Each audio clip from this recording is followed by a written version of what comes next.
And that takes us right into Wow. this and something we're very excited about. Show me the shirt, Raj. Show me the shirt.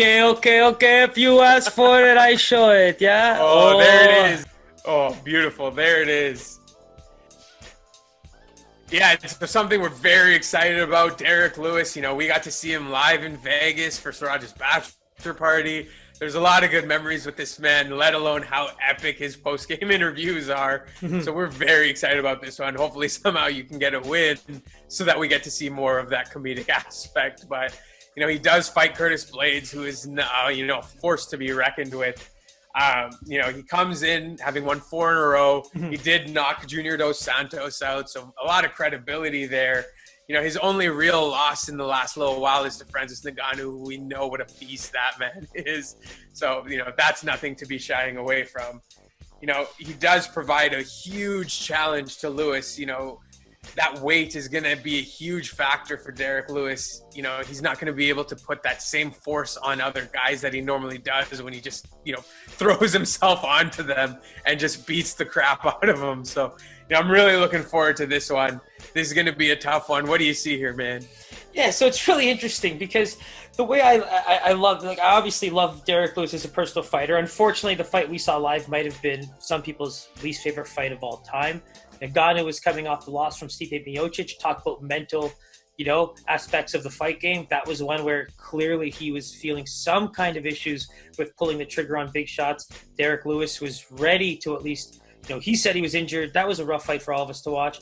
Definitely a step away from what the rest of the card had, but, definitely one of my favorite fighters. Always finds a way to win, Pies. That's the big thing about him. And I love that he's on a win streak right now. Definitely one of those guys where the UFC's like, hey, man, get in some better shape, get better, not even get better shape, but get healthier.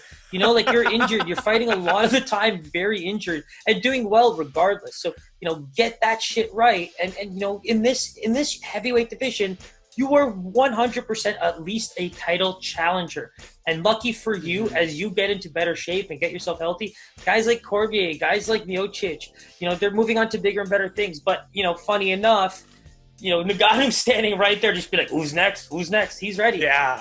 That's the big thing. So he's going to have to face that music again, I'm sure of it. But, you brought up him and Blaydes, right? Blaydes' is only 2 losses against him. I think the second one was worse than the first one. So what I don't like for Blaydes is the lack of appeal in him fighting Ngannou a third time, despite who he beats. That's my biggest kind of fear for him.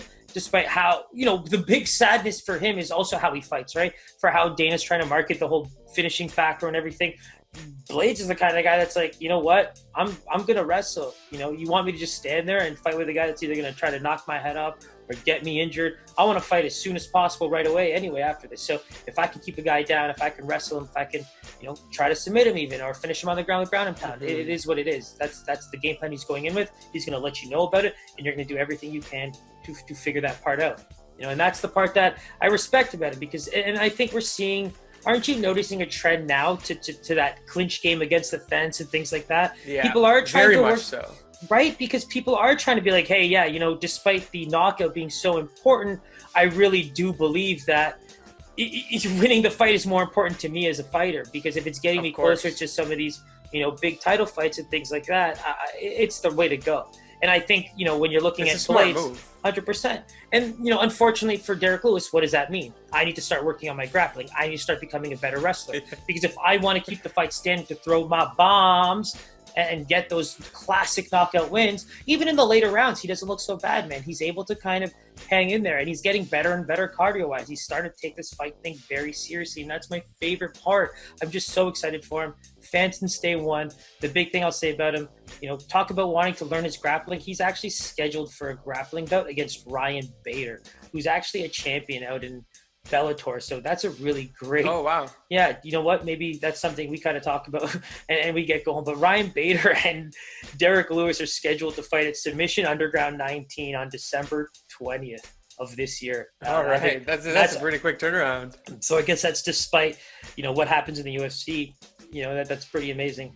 God forbid none of these guys get hurt and they can turn it around very quickly. But that's really cool. I like to see that. And Ryan Bader's a very athletic guy, so I think that's going to be a huge test in terms of everything that Derrick Lewis needs to work on to be a championship level fighter. I'm very excited for him. Yeah, and this is going to be a great test because I'm very curious to see how he lasts 5 rounds in, a more strategic battle where he's not able to just land that big blow. So, moving right on into my favorite segment here. I love when you get, pick the line, see where you're going to land here. So, this one has been fluctuating quite a bit since I've been monitoring it. Let's start with the opening line here. Who do you see as the favorite, and what line do you peg them Okay, at? cool. And just to quickly touch on what you said, the worst part about it is that it's going to be Blaydes using that technical stuff to keep Derrick Lewis down, and he's going to do everything he can to use what he knows to kind of get right back up. And you said it best. That's going to be a tough thing to defend. And so, with that said, going into the line and favorite, I mean, Blaydes has to be the favorite here without question. So let's just open with that. Blaydes is the favorite. And you want an opening line from me? Yep. I think Lewis is way too much of a fan favorite where he's got to be getting some play. So I'm curious to say. I think the line would have taken that in favor, I guess, and then moved with, people believing that, you know what? No, I don't believe that. On the fly, I'm going to say line opens at minus 200, 220 and is currently at minus 190 because that's how I'm going to say that my line right now is minus 190 in favor of Blaydes. All right. So, this one might be a little bit more of a jaw dropper as well. Blaydes did open at around a minus 340. Wow. So, yeah, pretty heavy favorite. Dude, at some point yesterday, I looked and he was minus 400, man. Okay. He was up to a minus 400. I look back again right now. Back down. You know what's hilarious, Pius, is for some reason, I'm just so glad you brought in the opening line aspect because I really thought that there was a chance that he even opened up a bit higher than what I thought he was going to, but he was going to get some juice. But oh my God, people really believe in that Blaydes wrestling, man, and I love it, and I understand and I get it. But our boy has a puncher's chance, man.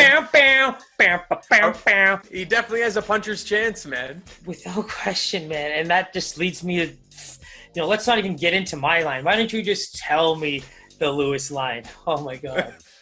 So yeah, that has moved back down to a minus 350. So it does look like there's some Lewis money coming in. Lewis in himself, he stands at, let me just confirm this right here. He is currently sitting at a plus 275 underdog. Wow. We're sprinkling. Hey guys, I leave all the betting stuff to him, but me and my man Derrick Lewis go back a long time. Everybody loves him now, but that's a guy, if I had to put my heart in a place, like the things I've seen the man do and pull off for me, and just it's funny because it's just bragging rights, right? It's not even about gambling with this man. It's like, watch what he can do. People keep saying, oh, he can't do it. Yeah. It's just so funny, and he does it with just so much comedy and pizzazz and fun to it. And I think that's what makes me love the concept of an Israel Derrick Lewis type of UFC. I'm not gonna lie, but men's can dream. Of course, we had this conversation recently, but it's what drives the casual into the sport as well, right? He's just so entertaining, man. It's like, that's the dude you root for, whether it's from fighting, post-game, whatever it may be. That's the definition of entertainment right there. So true, man. Every single post-fight interview, right? They're epic. So yeah, at 3-1 odds, we are likely going to be looking at a little Derrick Lewis sprinkle here. It's too hard not to when he has just that finishing capability, that knockout power. You catch him once, it's it, So stay tuned for that one. I don't even think we need to lock it in. We are going to be sprinkling on the Black Beast. Well, here's the great thing, the fact that Pies is monitoring live movement like this. For me, the big thing is, like, how is this man training? Unfortunately, it's not a real pay-per-view, so we're not going to see all that countdown and all that fun stuff that we usually get with, say, UFC 255. But I would love to see some of the training camp videos. I would love to see the weigh-ins before this. But you know what I hate about that, Pies? This man comes in, looking even 15 to 20 pounds leaner. Like, that line's not going to move in our favor. And that is it's going to drop. Even as we've seen from yesterday to today, we lost 15 basis points. Yeah, so, I mean, my man, you make the call, Mr. Yeah, I've locked it in. Let's sprinkle. Black Beast, let's go. It's going to be a great card. As usual, hit that bell button below, subscribe. Ring. All our information is in there. We got playlists for you to click on, some of our prior content. Instagram, Twitter, it's all on there. Our picks will be up there. Always, it's a pleasure, my man. You too, guys. And then, frankly, Pi said it best. You search a fighter. There's some guys you've already covered a few times, so feel free to check them out. Subscribe, like, Pies. I love you, bro. Can't wait to get into the next card.